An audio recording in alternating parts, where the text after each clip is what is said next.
Hey ladies and gents, Romie Reviews here. So the haves and the have-nots. Let's just talk about it. The show starts off, this is season 5, season 6, episode 23. It begins where it left off with dun dun dun, the one, the only. Veronica and Hanna were having a war of words. They were having a war of words because of Melissa killing herself. So Melissa went wee like a pancake and wee. Suicide is not funny, but Tyler Perry Productions is. Why was that blood black? She just died. How was that blood black? How? So we have that. We have Veronica going off on Hanna saying, so why was she here anyway? How could you afford a place like this? What did you do to afford a place like this? This is your fault, Hanna. This is your fault. This is your fault, Hanna. This is your fault. How dare you? I'm looking at Veronica like, so are we going to pretend like we weren't the one that basically paid this woman / forced her to sleep with your gay son so that you could get a grandchild and do some type of entrapment mess? But yet this is Hanna's fault. But yet Hanna's the hood rat. Yet Hanna's the idiot. So while Hanna's on the phone trying to talk to, the ambulance people, 911, Veronica's like, that dumb bee's dead. She went and killed herself. What a dumb bee. I'm tired of that hoe. I'm thinking, you are mental. We already knew that, but this is just more confirmation than ever. I'm going to be jumping around this video, let's just continue on, because that whole thing, and it was a mess. It was a mess. We have Mitch, who finally goes to visit his Uncle Vinny in hospital. Uncle Vinny tells him that, hey, it was not Benny, because Mitch said, who was it? Was it my friend? It's like, no. No. It was some rich dude, rich drug addict who did it. But he used the ATM. And I said, this family's a bunch of scammers. Murderers and scammers and boosters.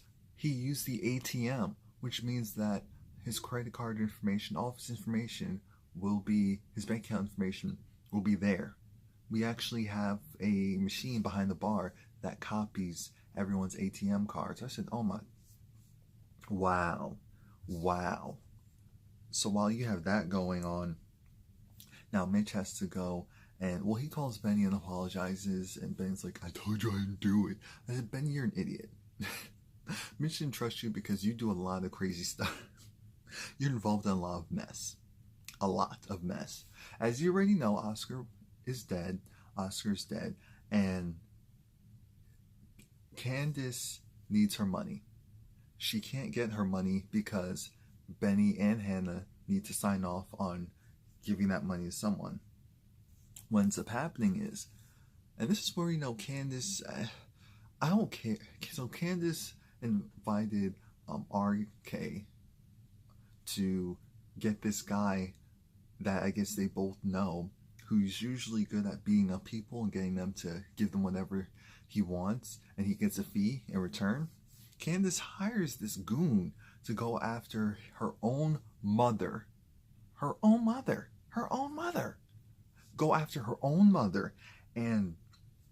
But she says, no, I don't want you to hurt her, physically attack her. I just want you to scare her into giving up the information. And we're all thinking, why would Hanna go and do that? Why would Hanna go and do that? It doesn't make any sense. Hanna, of all people, well, even this guy said, I can't mess with your mom. Your mom is like the queen of the hood. She's like the fairy godmother to the hood. My life will be over if anyone hears that I even attempted to do anything to your mother. And I personally don't want to do either. But of course, we know money talks, money rules everything, cash moves everything around me. And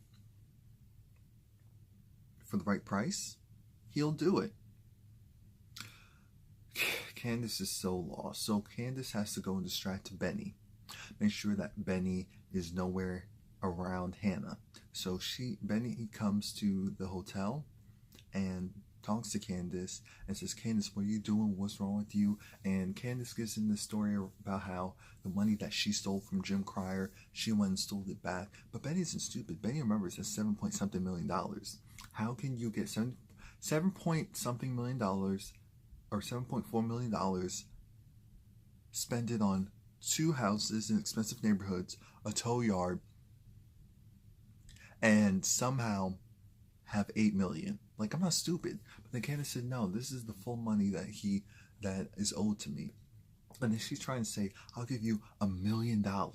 I'll give you $1 million if you go and do this for me. And Benny was just like, first of all, I'm not doing that. Second, $1 million. Even if I wanted to, I can't do that because Mom needs to sign off. She said, don't worry about it. She will. I'm thinking, Candice, Benny's stupid, but Hanna will explain it to him that Candice set her up. And that'll be the end of your relationship. You're so desperate for this money. You feel like this money will give you a way out. This money will not give you a way out. You are damaged. You are damaged. You're a wreck. You're a mess. You're convoluted. And all this will do is just put fire on a flame that should have been burnt out a long time ago. While all that's happening, we also have, I think Veronica gets a confirmation that, first off, the whole thing of Melissa dying, the ambulance come and Melissa's dead, and so is the 3-month-old baby. It just wasn't enough. The baby wasn't developed enough to go and, save it. And so then Veronica's really over it. They ask her, do you know the woman's like, yes.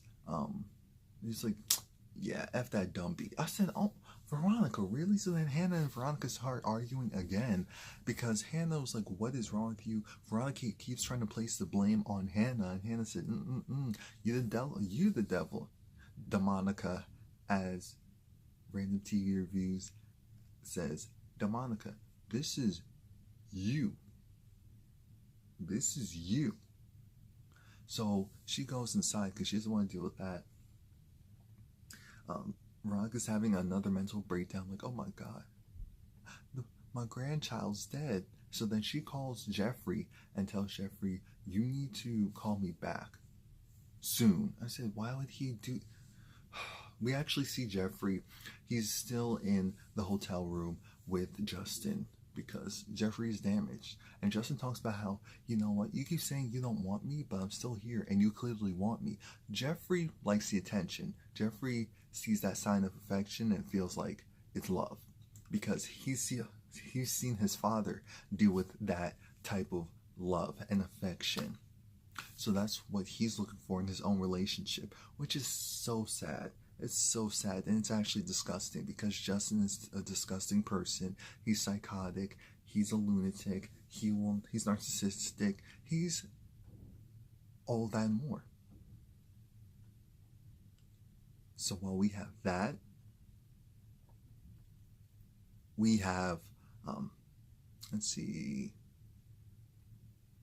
Oh yeah, so Gia is actually going to go and do what she needs to do to distract Benny because she gets a call from Candice saying, look, my brother, he's going to be downstairs, just distract him. So she goes and accidentally bumps into him, curses him out, and then apologizes, does the whole vulnerable, I'm so sorry, life is so hard mess.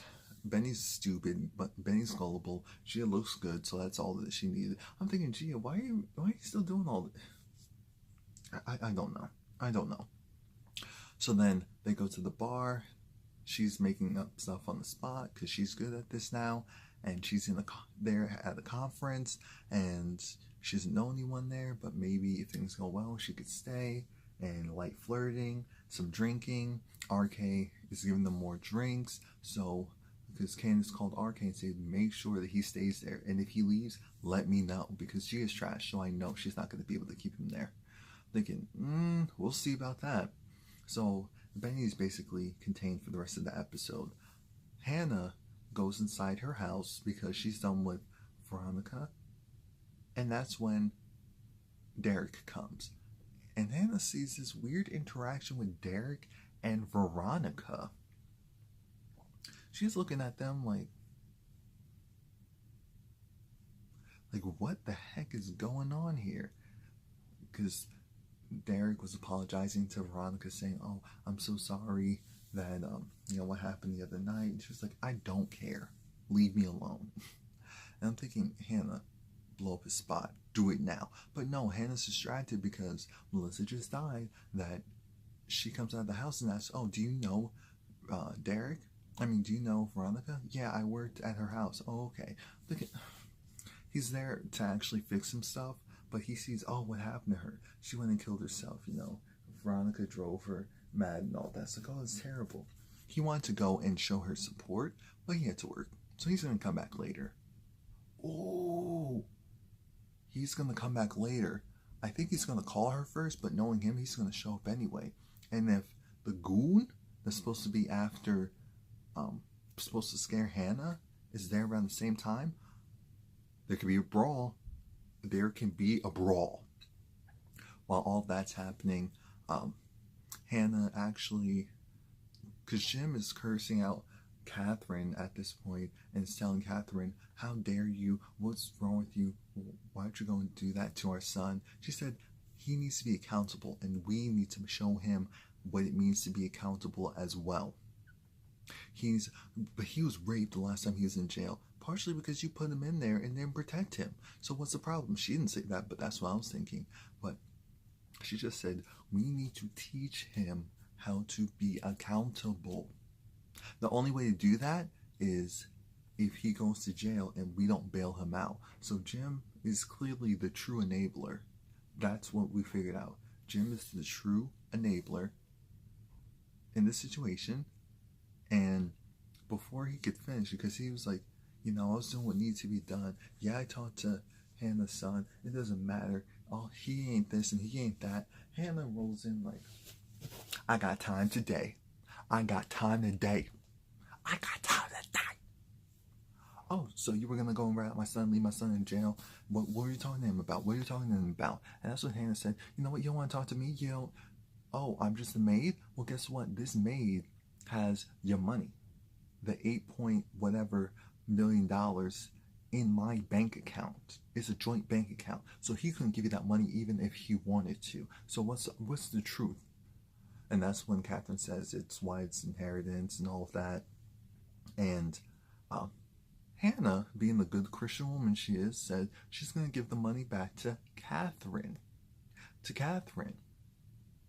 And not because you threatened me and not because you asked Jim. It's just because, unlike you can be the devil. You can do whatever you want. You can enable your son, but you're not coming after mine. You're not coming after mine. And I love the fact that Hanna, she was empowered. For once we saw Hanna talk back to that no good son of a... And I was proud. Because we've always been commenting on the show about how Hanna would go at and be vocal to the black people on the show, but not the white people. I understand that most of them signed their checks, but still, there's still a way to go and, show that you demand and expect respect without having to curse, without having to talk down to people. And Hanna showed that today. She had time today, and I was proud. I was proud. But we'll see, because the timelines don't add up. Hanna's going to do that tomorrow morning. She's going to get a visit tonight from Candice's goon. So we'll see what happens. And if Derek shows up, it's just going to be a problem. What else happened? Benny. Let's see, we have Benny. We have... Oh, okay. We see the car wreckage. David is blown up. Yeah, he actually is. He's not dead, but he's blown up. His back was, burnt up from the fire, and he was unconscious. The car somehow was in almost pristine condition. I've seen worse cars that were left on the side of the road that weren't due to fire or anything look way worse than that car. And then the seats, I was looking closely, and even I saw then later on that random TV reviews also called it. The seats, the interior of the car was fine, and somehow she was charcoal broiled. And I'm just looking at all of this like, really? So we get the trash suicide scene that was funny, which is messed up, and now we get this charcoal woman, but the car is pristine? Really? Really? Really? Trash. Trash. What else? What else? What else? Oh yeah, before we're done, Wyatt, he was talking to, I guess, the new DA and George was trying to, get Wyatt to cooperate and corroborate stories, but Wyatt wants to get out of jail. Wyatt doesn't care about, he wants to take his parents down, but he also wants his freedom. Wyatt still shot someone and he needs to pay for that. But Wyatt doesn't understand that concept because Wyatt's the type of person that has been able to get away with murder literally all his life. And so why would that stop now? And George is looking at him like, dude, I can't save you from this. This is different. So then Wyatt said, oh, then forget that. I'll just stay here. I'm thinking, Wyatt, you won't last in jail. What is... You really are suicidal. So that's it. Please like, comment, subscribe. Next week, I'll be able to talk at regular volume, more theatrics, and just stay tuned.